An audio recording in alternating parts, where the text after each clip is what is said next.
मजलिस इत्तेहादुल मुस्लिमीन के उम्मीदवार भी होंगे और इंशाअल्लाह ताला आप तमाम लोग उनको अपनी दुआ और वोटों से यहाँ से अपना नया विधायक और एमएलए भी मुंतखब करेंगे। मुझे इस बात की पूरी उम्मीद है। जनाब मौलाना अब्दुल्ला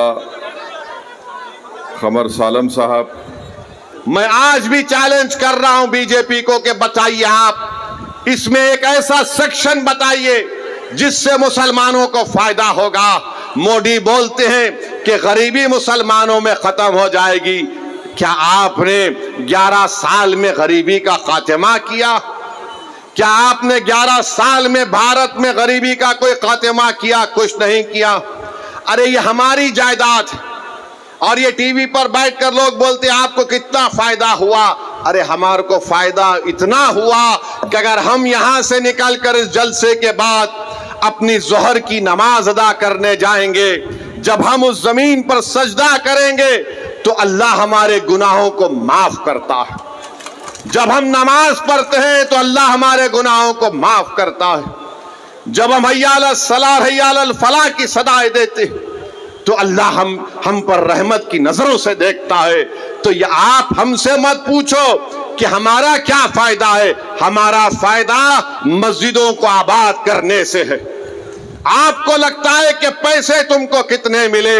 अरे अल्लाह के घर को जब हम आबाद करते हैं तो हम पैसों के लिए नहीं, दीन और दुनिया की कामयाबी के लिए अल्लाह के घर को आबाद करते हैं। जनाब इसाक आलम साहब, जनाब सादिक समदानी साहब, जनाब नसीरुद्दीन साहब, जनाब रहीमुद्दीन उर्फ हैबर बाबा साहब, जनाब मुफ्ती अतहर जावेद कासमी साहब, जनाब मुखिया हसनैन साहब और तमाम मजलिस इत्तेहादुल मुस्लिमीन के ज़िम्मेदारान, अज़ीज़ान मिल्लत, मैं आपका शुक्रगुज़ार हूँ कि आपने अपना कीमती वक्त निकाल कर आज के मजलिस इत्तेहादुल मुस्लिमीन की जानिब से वफ़ के इस 2025 के क़ानून के ख़िलाफ़ आपने एहतजाज दर्ज कराने के लिए आज एक बड़ी तादाद में आपने इस एहतजाजी जलसे में शिरकत की। मैं आपका शुक्रगुज़ार हूँ।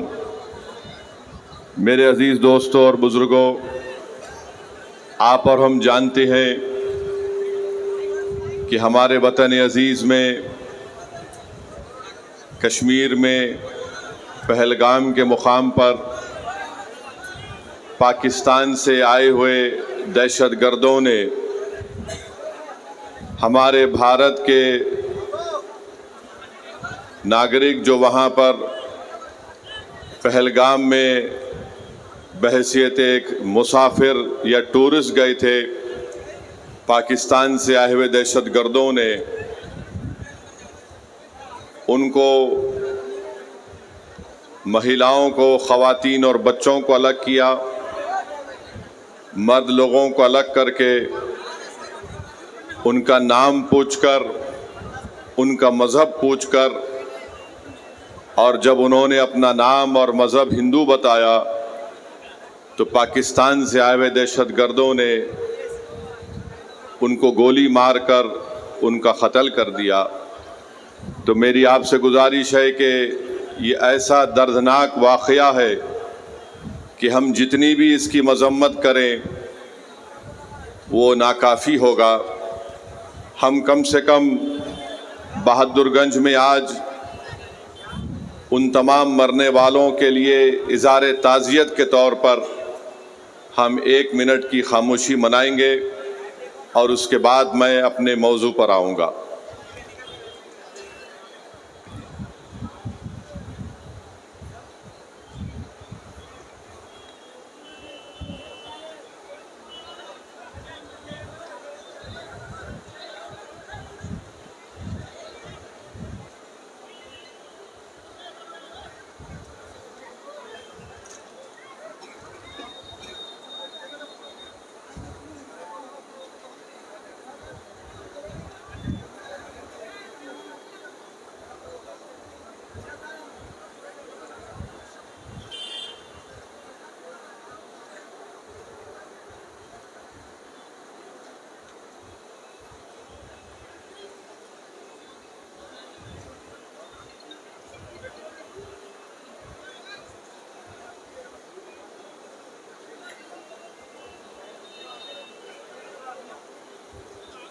बिस्मिल्लाहिर्रहमानिर्रहीम। अज़ीज़ान मिल्लत, जो पहलगाम में जो हुआ है वो निहायत ही अफसोसनाक, दर्दनाक है और इंसानियत सोज़ है। हम तमाम ने इसकी मज़म्मत की। ये हमारे मुल्क की सालिमियत का मसला है। कोई भी हमारे भारत की सरज़मीन पर आकर बाहर से किसी भी इस मुल्क में बसने वाले लोगों की जान को नहीं ले सकता है। और हम देख रहे हैं कि पिछले बरसों से पाकिस्तान से दहशतगर्द हमारे वतन अजीज़ में आकर मासूम लोगों की जानें लेते हैं। मेरे अजीज़ दोस्तों और बुज़ुर्गों, ये ऐसा मसला है कि हम मौजूदा हुकूमत के साथ खड़े हैं और हम उम्मीद करते हैं कि भारत के वज़ीर आज़म जो पाकिस्तान से दहशतगर्द आए और जिन्होंने यहाँ पर आकर हमारे 26 लोगों का कत्ल किया, नरेंद्र मोदी इन जालिमों के ख़िलाफ़ एक्शन लेंगे और जिन्होंने अपनी जानों को खोया है उन परिवार के लोगों से वो इंसाफ करेंगे। हम उम्मीद करते हैं कि एक ठोस इक़दाम किया जाएगा ताकि पाकिस्तान दोबारा भारत में किसी भी एक भारत के नागरिक को मारने की कोशिश नहीं करेगा। हम इस मामले में पूरी तरीक़े से जो हुकूमत इक़दाम या फ़ैसला करेगी हम उसकी तायीद करते हैं और हम इस सरज़मीन में खड़े होकर पाकिस्तान के वो ISI के आसिम मुनीर को कहना चाहेंगे जो अपनी तकरीर में एक बकवास अनाप शनाप बातें बके हैं। हम आसिम मुनीर को कहना चाहेंगे कि सन 47 में हमने फ़ैसला ले लिया कि हम भारत को छोड़कर नहीं जाएंगे। हमने जिना के पैगाम को ठुकराया।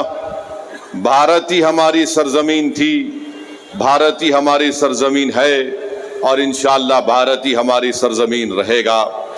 और हम वो लोग जो आज पाकिस्तान में बैठकर बकवास बक रहे हैं, हम उनसे कहना चाहेंगे कि तुम इस्लाम को जानते नहीं हो, तुम इस्लाम की तालीमात से महरूम हो, तुम कुरान के उस इनकलाबी पैगाम को भुला दिए, तुमने रसूलुल्लाह सल्लल्लाहु अलैहि वसल्लम की सुन्नत को भुला दिए।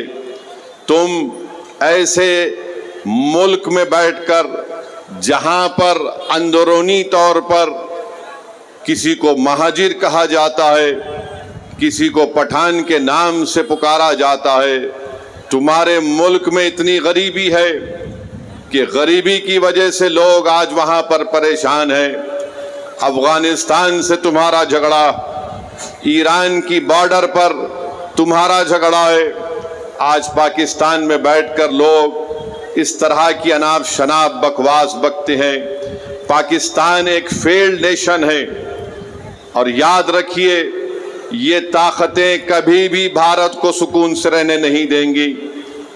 आज वक्त है कि हम इनको एक मौसर जवाब दें ताकि हमेशा के लिए ये दहशत गर्दी का ये जहर हमेशा के लिए ख़त्म होकर रह जाए। बांग्लादेश में भी कोई एक साहब अनाप शनाप बक रहे हैं कि नॉर्थ ईस्ट में ऐसा कर देंगे। मैं उनसे भी कहूँगा कि भाई साहब, जो मुल्क आपको मिला है वो हमारी वजह से मिला है, अपने मुल्क में आराम से रहो। याद रखो, जब भारत पर अगर कोई उंगली उठाता है तो हम अपने तमाम इख्तलाफात को भूलकर एक सीसा पिला हुई दीवार की तरह खड़े हो जाते हैं। तो हम इन तमाम लोगों से कहेंगे कि आज आपने बुरी नज़र से भारत की तरफ उठाकर देखा है। मुझे यकीन है कि जो मासूमों का कत्ल हुआ है उनका खून रायगा नहीं जाएगा। बल्कि मैं तायीद करता हूँ कि भारत सरकार ने यह फैसला लिया कि पाकिस्तान की कश्तियाँ और पाकिस्तान के प्लेन भारत के हुदूद में नहीं आएंगे। बल्कि हम ये भी कहेंगे कि पाकिस्तान को FATF के ग्रे लिस्ट में डाल दिया जाए और जो लोग पाकिस्तान में बैठकर भारत के ताल्लुक से क्या क्या कहते हैं नहीं मालूम, मगर इनको आईने में अपनी सूरत देखना चाहिए। तुम कौन सा मिसाइल टेस्ट करते टेस्ट कर लो, याद रखो, मगर भारत तुम्हारे से ताकतवर है और हमेशा रहेगा इंशाअल्लाह ताला। मेरे अजीज दोस्तों और बुजुर्गों, ये अर्ज करना जरूरी था, क्योंकि अगर हम ये समझेंगे कि पहलगाम में उत्तर प्रदेश से या महाराष्ट्र से या बिहार से कोई आदमी गया और उसकी मौत हो गई तो हम खामोश बैठ जाएंगे, बल्कि मैं तो ये देख रहा हूं कि पहलगाम का ये वाकया भारत के हर गरीब को, हर दौलतमंद को, हर पढ़े लिखे को, हर किसान को झिझोड़ के रख दिया है। अब हम उम्मीद करते हैं कि हमारी हुकूमत एक मौसर इक़दाम उन पर करेगी, जैसा कि माजी में सर्जिकल स्ट्राइक और बालाकोट भी हुआ था। और जो बैनुल-अक़वामी मुल्कें भारत से कह रही हैं कि पाकिस्तान से बात कर लो, अरे फिर यूक्रेन और रशिया में क्या हुआ, तुमने क्या किया वहां पर? मेरे अजीज दोस्तों और बुजुर्गों, ये एक हसास मसला है और इस मसले के ऊपर हमको एक होकर खड़े होना है। ये ज़रूरी है कि हम तमाम लोग ऐसे वक्त पर अपने इत्तेहाद को मजबूत रखें और जो लोग इस दहशतगर्दाना हमले के बावजूद भी हिंदू मुस्लिम की बातें कर रहे हैं, मैं उनसे कहूँगा कि अहमकों की दुनिया में बसने वालों, तुम भारत को कमज़ोर करने का काम कर रहे हो। अगर आज हमारे वतन में इस बड़े दहशतगर्द हमले के बाद भी अगर तुम हिंदू मुस्लिम करोगे तो फिर याद रखो ISI और पाकिस्तान में बैठे हुए दहशतगर्द, वो उनके चेहरों पर खुशियां होंगी। तो हम उनसे भी कहेंगे कि तुमको जो कुछ अनाप शनाप बकना है थोड़े दिन खामोश बैठ जाओ, ताकि हम एक मौसर जवाब दे सकें, ताकि हमेशा के लिए इस देश में दहशतगर्दी का खात्मा हो सके। मेरे अजीज दोस्तों और बुजुर्गों, अब बात मुल्क के अंदर की जो मैं कर रहा हूं वो इस वक्फ कानून के खिलाफ है। आप जानते हैं कि जब पार्लियामेंट में इस बिल को लाया गया, हम तमाम ने इस बिल की मुखालिफत की। फिर इस बिल को कानून बनने से पहले पार्लियामेंट की कमेटी के पास भिजाया गया। हम तमाम ने कमेटी में जितनी मीटिंग्स हुई उन तमाम मीटिंग में इस बात को बताया कि यह कानून भारत के संविधान और आइन के खिलाफ है। ये कानून भारत के संविधान की दफा 14, 15, 25 और 26 और 29 की मुखालिफत करता है और कोई भी हुकूमत संविधान के फंडामेंटल राइट्स के खिलाफ जाकर ऐसा कानून नहीं बना सकती है। ये कानून जो बनाया गया है, यह कानून क्या है? ये कानून ये कहता है कि बिहार के वक्फ बोर्ड में अब मुसलमान ही सिर्फ मेंबर नहीं रहेंगे, उसमें गैर मुस्लिम को भी मेंबर बनाया जाएगा। कानून ये कहता है कि बिहार के वक्फ बोर्ड में कम से कम 2 गैर मुस्लिम को मेंबर बनाया जाएगा और उस वक्फ बोर्ड का वो चेयरमैन भी बन सकता है और अक्सरियत में भी गैर मुस्लिम उसमें नामजद किए जाएंगे। अब आप बताइए कि बिहार में 1950 का कानून है जो हमारे हिंदू भाई बहन के मंदिरों के ताल्लुक से कानून बनाया गया। वो कानून ये कहता है कि जितने बिहार में हिंदू धर्म के मंदिरें होंगी या उसका एडमिनिस्ट्रेटिव बॉडी होगी, उसमें कोई गैर हिंदू को मेंबर नहीं बनाया जा सकता। हम नीतीश कुमार से ये पूछना चाहते हैं, चिराग पासवान से पूछना चाहते हैं, जब आपके पास बिहार में कानून है कि आपके मंदिर के बॉडीज में कोई गैर हिंदू मेंबर नहीं बन सकता, तो कैसे बिहार के मुसलमानों के वक्फ बोर्ड में किसी एक गैर मुस्लिम को आप मेंबर बनाएंगे? बिहार में बोध गया है, बोध गया में वहां पर सिर्फ बौद्ध मजहब के और हिंदू धर्म के मानने वाले मेंबर बन सकते हैं, तो फिर आप बिहार में मुसलमानों के वक्फ बोर्ड में कैसे आप किसी गैर मुस्लिम को बनाएंगे? ये कानून बनाना और ये कहना कि गैर मुस्लिम मुसलमानों के वक्फ बोर्ड को चलाएगा, ये हमारे भारत के संविधान की दफा 26 के खिलाफ है। मेरे अजीज दोस्तों और बुजुर्गों, बात यहां तक खत्म नहीं हुई।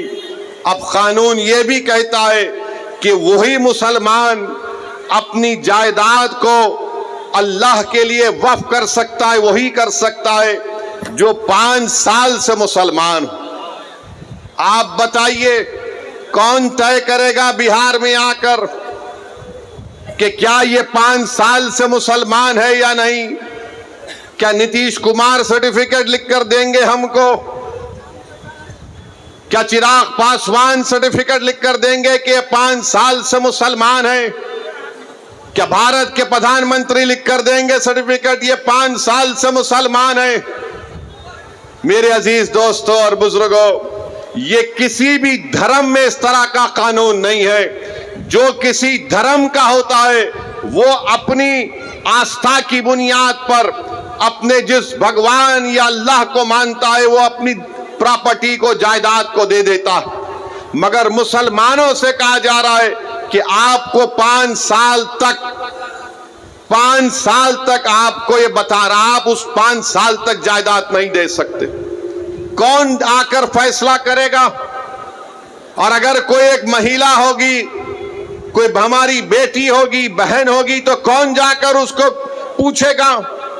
ये इस तरह का कानून बनाया गया है कि 5 साल तक आप अपनी जायदाद को नहीं दे सकेंगे जब तक कि आप ये नहीं बताएंगे कि आप इस्लाम पर अमल कर रहे हैं।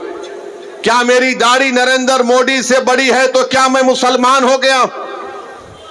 क्या अगर कोई हमारी बहन हिजाब पहनी या नहीं पहनी तो मुसलमान होगी या नहीं होगी? यह गलत कानून बनाया गया। तीसरा यह कानून बनाया गया, उस कानून में यह बनाया गया कि अगर झगड़ा गवर्नमेंट की जायदाद में और वक्फ की जायदाद में होगा तो बिहार सरकार अपने एक ओहदेदार को नामजद करेगी और वो ओहदेदार ये फैसला करेगा कि जायदाद सरकार की है या वक्फ की है। अब आप बताइए, अगर सरकार का अफसर होगा वो कभी भी वक्फ बोर्ड के हक में फैसला नहीं करेगा, वो तो नीतीश कुमार और चिराग पासवान और मोदी के हक में फैसला करेगा। वो तो लिख कर दे देगा कि ये जायदाद गवर्नमेंट की है, बिहार वक्फ की नहीं है। इसका उसमें बनाया गया। एक और कानून बनाया गया, उसी में लिखा गया कि 6 महीने के अंदर पूरे जायदादों को पोर्टल पर डालना पड़ेगा। मैं किरेन रिजिजू से पूछना चाहता हूं, कहां है तुम्हारा पोर्टल? किधर है तुम्हारा पोर्टल जो तुमने शुरू कर दिया? 6 महीने में करना पड़ेगा। मेरे अजीज दोस्तों और बुजुर्गों, इस कानून में यह कहा गया कि अगर कोई मुसलमान अपनी जायदाद को वक्फ अल औलाद करना चाहता है, यानी मालिक अल्लाह रहेगा मगर उस जायदाद का फायदा वो कहेगा कि मेरी औलाद को मिलेगा, तो मोदी ने कानून बनाया अगर उस वक्फ करने वाले की जायदाद में वो वक्फ करने से पहले अगर उसकी बेटी होगी तो वो बेटी का हक मार कर नहीं दे सकता है। आप बताइए, हिंदू धर्म में यह कानून है कि जो कोई भी हिंदू अपने विल के जरिए वो अपनी एक पूरी जायदाद को अपनी एक औलाद को दे सकता है, चाहे बेटी हो या बेटा हो, या उनको छोड़कर वो गांव में अपने किसी को दे सकता है। जब वहां पर आप वो सहूलत है तो फिर मुसलमानों को ये आप क्यों कर रहे हैं? मैं अल्लाह के नाम पे वक्फ कर रहा हूं, अपनी औलाद के नाम पे नहीं कर रहा हूं। मैं अल्लाह को मालिक बनाकर कह रहा हूं कि जायदाद का फायदा मेरी औलाद को मिलेगा। तो यानी अगर जिस मुसलमान की बेटी होगी वो अल्लाह के नाम पर वक्फ नहीं कर सकेगा, यह कानून बना दिया गया। यह कानून यह भी बना दिया गया कि अगर ईदगाह होगी, कब्रस्तान होगा, मस्जिद होगी, दरगाह होगा, खानकाह होगी, इमाम बाड़ा होगा, कोई भी कलेक्टर को जाकर ये कह देगा कि इसको वक्फ की जायदाद रजिस्टर मत करिए, ये मस्जिद नहीं है, ये दरगाह नहीं है, ये खानकाह नहीं है, ये इमाम बाड़ा नहीं है, ये ईदगाह नहीं है, तो कलेक्टर जिस दिन इंक्वायरी ऑर्डर करेगा उस वक्त से वो जायदाद वक्फ नहीं रहेगी। तो कलेक्टर को खाली इंक्वायरी लिखना पड़ेगा, हम अपनी जायदाद से महरूम हो जाएंगे, हम अपनी जायदाद से महरूम हो जाएंगे। और कलेक्टर इंक्वायरी मुकम्मल करने का कोई टाइम नहीं है, कोई वक्त नहीं दिया गया। कलेक्टर सुबह क़यामत तक इंक्वायरी चलते रहेगी, मगर हम तो अपनी दरगाह और मस्जिद से महरूम हो जाएंगे। यह कानून बनाया गया। फिर बीजेपी, नीतीश कुमार की पार्टी के लोग, चिराग पासवान के लोग बोलते कि वक्फ की जायदाद पर कब्जा हो गया, वक्फ की जायदाद को लूट लिया गया। अरे भैया, आपने कानून ये बनाया कि जो वक्फ की जायदाद पर नाजायज तौर पर कब्जा करके 12 साल से बैठा हुआ है, मोदी उसको मालिक बना रहे हैं, बल्कि वो मालिक बन चुका है अभी। तो बीजेपी, नीतीश कुमार, चिराग पासवान झूठ बोल रहे हैं, हमसे हमारी जायदादों को छीन रहे हैं। जो हमारी जमीन पर, वक्फ की जमीन पर कब्जा करके बैठा है, वो 12 साल अगर हो गए तो मालिक बन रहा है। वक्फ इवैक्यू प्रॉपर्टी है कि जो लोग भारत को छोड़कर किसी और जगह पर चले गए, उन्होंने कहा कि मैं अपना घर, अपनी जमीन, अपनी खेत वक्फ कर रहा हूं। तो आज मोदी ने कानून बना दिया कि वक्फ इवैक्यू नहीं होगा, ये गवर्नमेंट उसकी मालिक बनेगी, और गवर्नमेंट उसकी मालिक बन चुकी है। कानून ये बनाया गया कि अगर आसारे खदीमा के तहत मस्जिद होगी, दरगाह होगी, कोई भी चीज होगी जिसमें इबादत होती है, नमाज होती है, फातिहा होती है, तो मोदी कह रहे हैं कि वक्फ मालिक नहीं होगा, आसारे खदीमा होगा, यानी फिर वक्फ हमसे छीन लिया गया। फिर यह कानून में ये बनाया गया कि अगर कोई ट्रस्ट होगा इस कानून को बनाने से पहले और इस कानून के बनाने के बाद ट्रस्ट होगा, तो वक्फ नहीं होगा। तो बताओ तुम कौन सी चीज इसमें रखे हो जिससे मुसलमानों को फायदा होगा। और आपको जानकर तकलीफ होगी कि मोदी ने कानून बनाया जिसकी तायीद चिराग पासवान ने और नीतीश कुमार और चंद्रबाबू नायडू ने की, कुशवाहा साहब ने की। क्या कानून बनाया, अगर कोई वक्फ की जायदाद को धोखे से बेचता है तो पहले उसको सजा थी 2 साल की, बेजमानत नहीं मिलती थी। आज मोदी ने कह दिया, प्यारे तू लूट ले वक्फ की जमीन को और 6 महीने की सजा तुझको मिलेगी, 2 साल की नहीं मिलेगी, और तुमको जमानत मिल जाएगी। मैं पूछना चाहता हूं नीतीश कुमार से, चिराग पासवान से, चंद्रबाबू नायडू से, कुशवाहा साहब से, कुमारस्वामी साहब से, जयंत चौधरी साहब से, अरे एक चीज तो बताओ जो इससे मुसलमानों को फायदा होगा। आपने कानून बनाया सिर्फ मुसलमानों की जायदादों को लूटने के लिए, हमारी मस्जिदों को छीनने के लिए, हमारी दरगाहों को छीनने के लिए। तो मेरे अजीज दोस्तों और बुजुर्गों, मोदी ने कानून ऐसा बनाया है कि हमारे ईमान पर हमला हो रहा है, हमारी मस्जिदों पर हमला हो रहा है, हमारे खानकाहों पर, दरगाहों पर, इमाम बाड़ों पर हमला हो रहा है, और हम खामोश नहीं बैठ सकते। इसीलिए all India Muslim personal law board ने इस बात का ऐलान किया कि मुल्कगीर पैमाने पर हम इस काले कानून के खिलाफ एहतजाज दर्ज करेंगे। और एहतजाज हो रहा है, एहतजाजी जलसे हो रहे हैं, आइंदा भी होगा।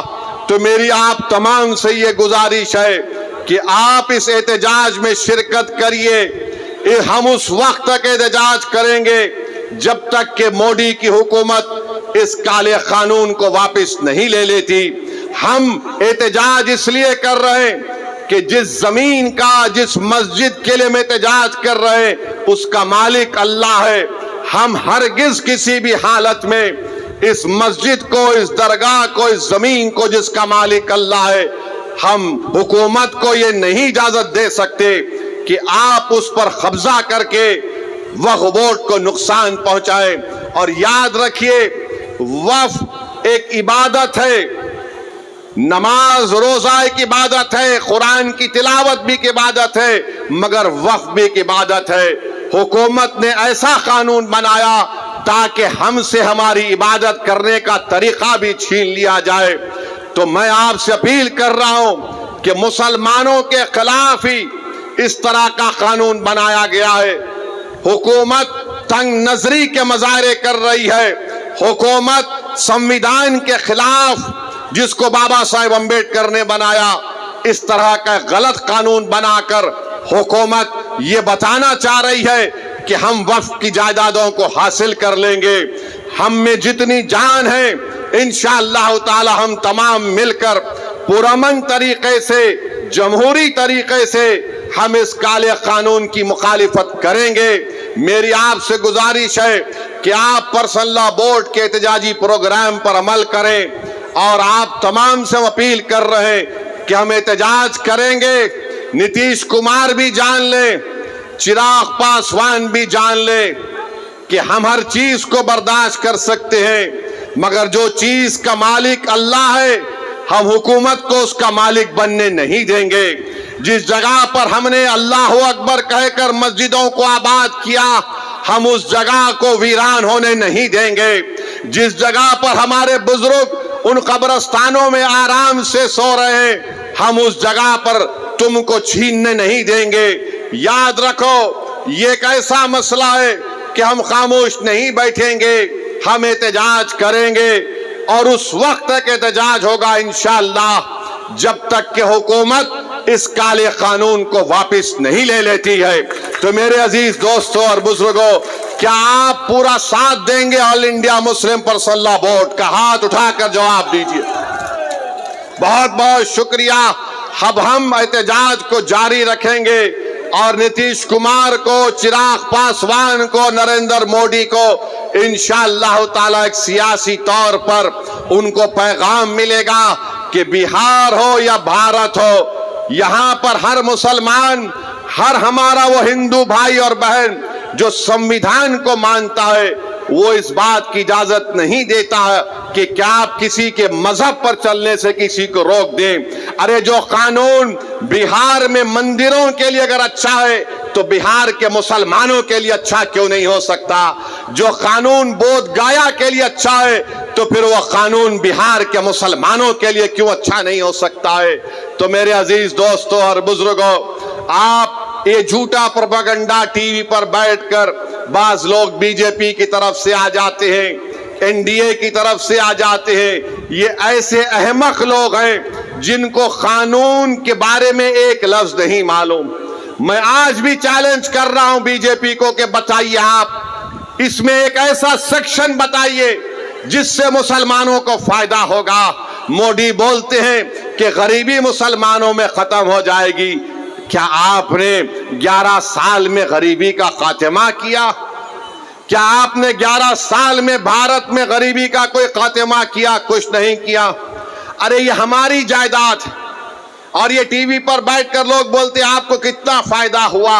अरे हमारे को फायदा इतना हुआ कि अगर हम यहां से निकलकर इस जलसे के बाद अपनी जोहर की नमाज अदा करने जाएंगे, जब हम उस जमीन पर सजदा करेंगे तो अल्लाह हमारे गुनाहों को माफ करता है। जब हम नमाज पढ़ते हैं तो अल्लाह हमारे गुनाहों को माफ करता है। जब हम हय्या अलस सलाह हय्या अलल फलाह की सदाएं देते हैं तो अल्लाह हम पर रहमत की नजरों से देखता है।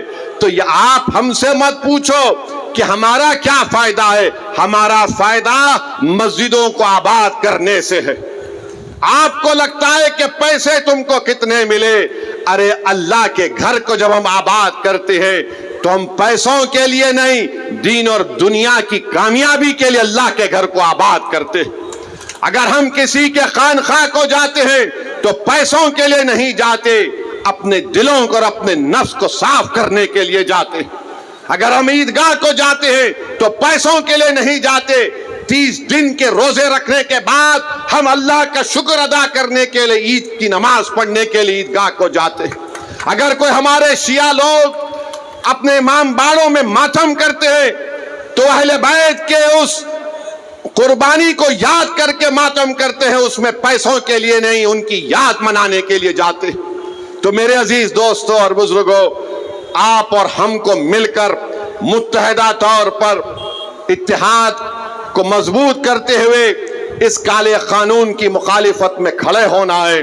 और मैंने इस उम्मीद पर भारत की पार्लियामेंट में इस कानून की कॉपी को फाड़ा, इसलिए फाड़ा क्योंकि गांधी ने उस वक्त के सफेद फार्म अफ्रीका में कानून बनाया गया था, तो गांधी ने भी उस कानून को फाड़ा था और उस कानून को जलाया था। ये कानून को हम नहीं मानते इंशाअल्लाह ताला। हम इस कानून को इसलिए नहीं मानते क्योंकि संविधान के खिलाफ है। जो कानून अगर बनाया जाएगा जो बाबा साहेब अंबेडकर के संविधान और आईन के खिलाफ होगा तो वो कानून नहीं होगा, वो जुल्म होगा। जुल्म हम पर किया जा रहा है इस तरह का एक काला कानून बनाकर। और नीतीश कुमार, चिराग पासवान और जो सेक्युलर तो हैं मगर मुंह नहीं खोल रहे, हम तुम्हारी खामोशी को भी याद रखेंगे। जो सेक्युलर तो हैं मगर खुद नहीं कहते, अपने चमचों से बुलवाने लगाते हैं कि तुम बोलो, अगर हम बोलेंगे तो हमको उधर का वोट नहीं मिलेगा। तो हम उनसे कह रहे हैं ये उधर का वोट इधर का वोट नहीं है। तुमको अगर भारत से मोहब्बत है, भारत के संविधान से मोहब्बत है तो तुमको बोलना पड़ेगा। तुम्हारे चमचों के बोलने से कोई फर्क नहीं पड़ता। बोलो, खुलकर बोलो। यह कानून मुसलमानों की मस्जिदें और दरगाहें और खानकाहें छीनने के लिए बनाया गया। मेरे अजीज दोस्तों और बुजुर्गों, हम उम्मीद करते हैं कि इंशाअल्लाह ताला अल्लाह अपने फजलो करम से इस काले कानून को अल्लाह हुकूमत के जरिए वापस दिलवाएगा। और मेरे अजीज दोस्तों और बुजुर्गों, मैं आपसे ये भी कहना चाह रहा हूं कि तौसीफ आलम साहब आज अल्हम्दुलिल्लाह मजलिस इत्तेहादुल मुस्लिमीन में शामिल हो चुके हैं। मैं आपको ये बताना चाह रहा हूं कि मजलिस इत्तेहादुल मुस्लिमीन ने फैसला लिया है कि इंशाअल्लाह ताला आइंदा जब विधानसभा के चुनाव होंगे तो बहादुरगंज से इंशाअल्लाह तौसीफ आलम साहब मजलिस इत्तेहादुल मुस्लिमीन के उम्मीदवार भी होंगे। और इंशाअल्लाह ताला आप तमाम लोग उनको अपनी दुआ और वोटों से यहां से अपना नया विधायक और एमएलए भी मुंतखब करेंगे। मुझे इस बात की पूरी उम्मीद है कि 4 भाग गए थे अपना ईमान बेचकर, ये 4 भाग गए थे, अब इंशाअल्लाह 24 आएंगे इंशाअल्लाह ताला। 4 भागे तो 24 आएंगे। और जिन्होंने इनको भगाया हम तुमको भगाएंगे बिहार में इंशाअल्लाह ताला। महाराष्ट्र में शिवसेना के एमएलएस को तोड़ दिया शिंदे ने तो सबने कहा जमहूरियत का कत्ल हो गया। कर्नाटका में बीजेपी ने कांग्रेस की हुकूमत को तोड़ा तो सबने कहा जमहूरियत का कत्ल हो गया। मध्य प्रदेश में बीजेपी ने कांग्रेस के एमएलए को खरीद लिया तो सबने कहा ये जमहूरियत का कत्ल हो गया। तुमने सीमांचल की जनता के ख्वाबों को चुकनाचूर किया। हमारी लड़ाई सीमांचल की थी और हमेशा रहेगी इंशाअल्लाह ताला। तुमने असदुद्दीन ओवैसी, अख्तर उल ईमान की पीठ कर खंजर नहीं घोपा। तुमने सीमांचल के उन गरीबों पर, उन हमारे नौजवानों के सीनों पर तुमने खंजर मारा है जो सीमांचल में इंसाफ की लड़ाई लड़ रहे थे। मगर याद रखो ये 4 बुज़दिल थे, ये 4 जमीर फरोश थे। तो खरीदने वाला भी जमीर फरोश है, खरीदने वाला भी कमजोर है। अरे जो बिकने तैयार थे वो बिक गए, जो नहीं बिके वो तुम्हारे सामने खड़ा है। और जब तक अल्लाह जिंदा रखेगा सीमांचल की लड़ाई हम लड़ते रहेंगे इंशाअल्लाह ताला। और याद रखो राजद वालों, तुमने 4 को खरीदा ना, इंशाअल्लाह ताला तुम भिखारी बन के अख्तरुल ईमान और तौसीफ आलम के घर को आओगे। हम तुमको बताएंगे कि सीमांचल के इंसाफ कैसे होता है। अरे तुम इन सीमांचल की जनता ने पतंग छाप कोड दिया है, और पतंग छाप कोड इसलिए दिया क्योंकि सीमांचल की जनता गयूर जनता है। सीमांचल की जनता गरीब जरूर है, मगर सीमांचल की जनता अपने सर को सिवाय अल्लाह के आगे किसी के आगे नहीं झुकाती है। तो पतंग छाप को उन्होंने वोट दिया है, अपनी जमीर की आवाज पर वोट दिया है। और आज मैं कह रहा हूं कि अख्तरुल ईमान साहब मजलिस इत्तेहादुल मुस्लिमीन बिहार के सदर हैं। अख्तरुल ईमान ने इस जमात की जिम्मेदारी को उस वक्त संभाला जब मजलिस के पास कोई चीज नहीं थी। अख्तरुल ईमान की मेहनत और उनके साथियों की मेहनत ने मजलिस इत्तेहादुल मुस्लिमीन को किशनगंज से हमारा एक पहला एमएलए मुंतखब करवाया। पार्लियामेंट का इलेक्शन लड़े, 2 पार्लियामेंट का इलेक्शन लड़े, कामयाबी हमको नहीं मिली। हमारे हौसले पस्त नहीं हुए हैं। करीब 3 लाख के करीब हमको वोट मिले। असेंबली का इलेक्शन हुआ, आपने 5 एमएलए को कामयाब किया। आज फिर आपके सामने मजलिस इत्तेहादुल मुस्लिमीन आपके दरमियान में आकर कह रही है कि जब बिहार प्रदेश का चुनाव होगा, आपको सीमांचल के इंसाफ के लिए पतंग छाप का साथ देना है, असदुद्दीन ओवैसी का साथ नहीं है। आपको सीमांचल के इंसाफ की लड़ाई मजलिस लड़ रही है। पतंग छाप ने जब से सीमांचल का नाम लिया, तो जो कल तक राजद वाले सीमांचल का नाम लेने से पीछे हटते थे, जो कल तक नीतीश कुमार की जबान पर सीमांचल का नाम नहीं आता था, मोदी इसको क्या कहते थे आप जानते इस इलाके को। आज पतंग छाप को आपने वोट दिया तो मोदी, नीतीश और राजद के नेताओं के जबान पर सीमांचल आ गया। ये मजलिस की कामयाबी है जो आपने मजलिस के हक में वोट दिया था।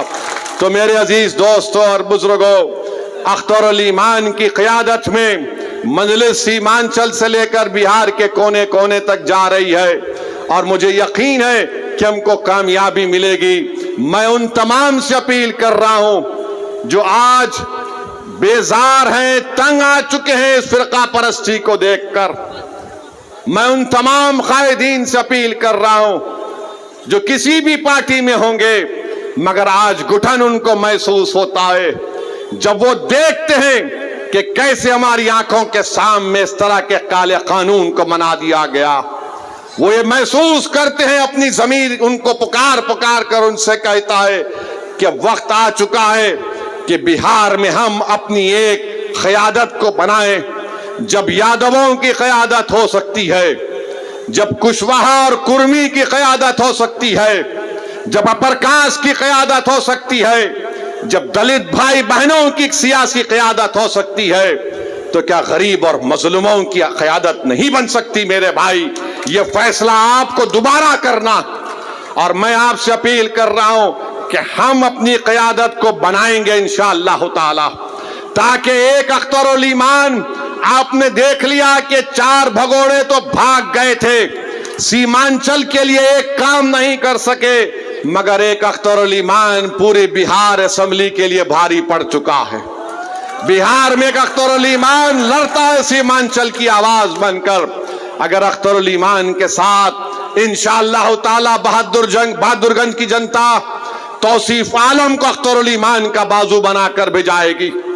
अगर सीमांचल की जनता किशनगंज से मजलिस के उम्मीदवार को अपनी आवाज बनाकर बिहार की विधानसभा में भेजाएगी, अमूर और बैसा की आवाम मजलिस के नुमाइंदे को कामयाब करेगी, कोचा दामन की आवाम अगर अपने इत्तेहाद की ताकत पर और अपनी ताकत की बुनियाद पर आप बिहार में मजलिस के नुमाइंदे को कामयाब करके भेजाएंगे, और सीमांचल के मुख्तलिफ जोकी में वहां पर भी आप भेजाएंगे, तो याद रखिए हम सीमांचल से इंसाफ उसी वक्त होगा जब तुम्हारी आवाज होगी। आवाज से मतलब तादाद। हाँ, ठाकुरगंज, ठाकुर पूरा सीमांचल, ठाकुरगंज भी है। तो मेरी आपसे अपील है कि अब की बार ये आके बोलेंगे वो बी टीम, ये बी टीम ही थी जिसने मोदी के सामने इस वक्फ के कानून को फाड़ दिया था। तुम तो ए टीम थे, तुम्हारे मुंह में दही जम चुकी थी, तुम तो कुछ नहीं बोल रहे थे, खाली 1-3 मिनट के लिए बोले और बैठ गए। बी टीम बोलेंगे, फिर बोलेंगे ये वोट का वोट काटने आए हैं, फुला करने आए हैं। मुझे यकीन है कि कुछ काम में नहीं आने वाला है अब की बार, इंशाअल्लाह ताला कुछ काम में आने वाला नहीं है। कोई भी कुछ कह ले, मेरी आपसे दरखास्त ये है कि पतंग छाप को कामयाब करना। और मैंने आपसे वादा किया हूं कि अल्लाह जब तक मुझे जिंदा रखेगा, मैं हमेशा सीमांचल की बात करता आया हूं। मेरे जिस्म का एक हिस्सा इस बात को मुझसे पुकार कर कहता है कि सीमांचल से इंसाफ होगा तो बिहार तरक्की करेगा, भारत मजबूत होगा। सीमांचल को मजबूत करना हर एतबार से ये लड़ाई मजलिस इत्तेहादुल मुस्लिमीन लड़ रही है। तो मेरी आपसे गुजारिश है, ये 4 तो भाग गए, अब 24 को लाने की जिम्मेदारी हम तमाम और आपकी है इंशाअल्लाह ताला। तो मेरे अजीज दोस्तों और बुजुर्गों, अभी तो पहला एक जलसा हुआ है, इंशाअल्लाह ताला इसके बाद सीमांचल के मुख्तलिफ विधानसभा में मजलिस इत्तेहादुल मुस्लिमीन के जलसे होंगे। मगर आज बहादुरगंज की इस मुबारक सरजमीन से हमने बिहार के चुनाव का एक बिगल बजा चुके हैं और इंशाअल्लाह ताला मुझे यकीन है कि आपके इत्तेहाद, आपकी कौमी तड़प और आपकी जज्बात के ऊपर दोबारा मजलिस इत्तेहादुल मुस्लिमीन को एक बड़ी तादाद में यहां से हमारे विधायक कामयाब होंगे और आपको पहले से ज्यादा आगे बढ़कर मजलिस को मजबूत करना है। और आप याद रखिए कि बहुत सी पार्टियां आएंगे, बहुत सी पार्टी के लोग आकर आपको दौलत देंगे, जरूर लीजिए, छोड़िए मत, जरूर लीजिए, जितना देंगे लीजिए, मगर वोट पतंग छाप को पड़ेगा इंशाअल्लाह ताला, वोट पड़ेगा पतंग छाप को। तो तुम दौलत अगर समझ रहे हो दौलत बहाओगे, नहीं काम में आएगा आपकी बात। ये बाशऊर जनता है, ये जनता देख चुकी है कि कौन बेबाक होकर जालिमों के खिलाफ आवाज उठाता है, कौन हमारी मस्जिदों की हिफाजत करने की लड़ाई लड़ रहा है। तो मेरे अजीज दोस्तों और बुजुर्गों, मजलिस को मजबूत करिए और कल इंशाअल्लाह ताला ढाका में एक और जलसा होगा। हमारे राणा साहब उस जलसे के कन्वीनर हैं, वहां पर भी हम कल जाएंगे और इंशाअल्लाह ताला बिहार के चुनाव आते तक बहुत से मुकामात पर इंशाअल्लाह ताला अख्तरुल ईमान साहब की क़यादत में मजलिस के जलसे होंगे। मैं फिर से जनाब तौसीफ आलम साहब का, हमारे उनके भाई का, गुलाम सरवर का और तमाम लोग जो आज मजलिस में शामिल हुए हैं, मैं दिल की गहराइयों से उनका खैर मुकद्दम करता हूं और उनको ये बात बता रहा हूं कि हमारा दिल बिल्कुल साफ है। आप हमारे भाई हैं, थे और हमेशा रहेंगे। यहां पर बहादुरगंज में, यहां पर तौसीफ आलम की कामयाबी, असदुद्दीन ओवैसी की कामयाबी होगी। और आपका बेहद शुक्रिया, आप तशरीफ लाए। मैं हमारे मीडिया के लोगों से बोलूंगा कि आप आ जाइए, आपसे भी थोड़ा बातचीत कर लेंगे, क्योंकि मीडिया को शिकायत रहती है कि हम बात नहीं करें। तो अगर मेरी तकरीर में आपको कोई बात नहीं बोला हूं तो आप आइए। और आवाम से भी अपील करता हूं कि मीडिया को यहां पर आकर मंच पर हमसे थोड़ी देर बात करने का मौका इनको मिले। बहुत बहुत शुक्रिया। इस जलसे का अख्तिताम इस नारे पर होगा, नारे तकबीर, नारे तकबीर। सीमांचल की जनता, सीमांचल की जनता, बहादुरगंज की जनता, सलाम वालेकुम। गुजारिश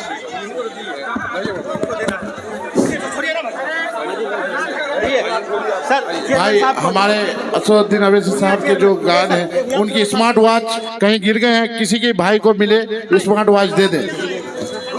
भाई हमारे जो प्रशासन के लोग के एक स्मार्ट वॉच गिर गए हैं, कोई भाई को अगर मिले तो वो दे दें स्मार्ट वॉच।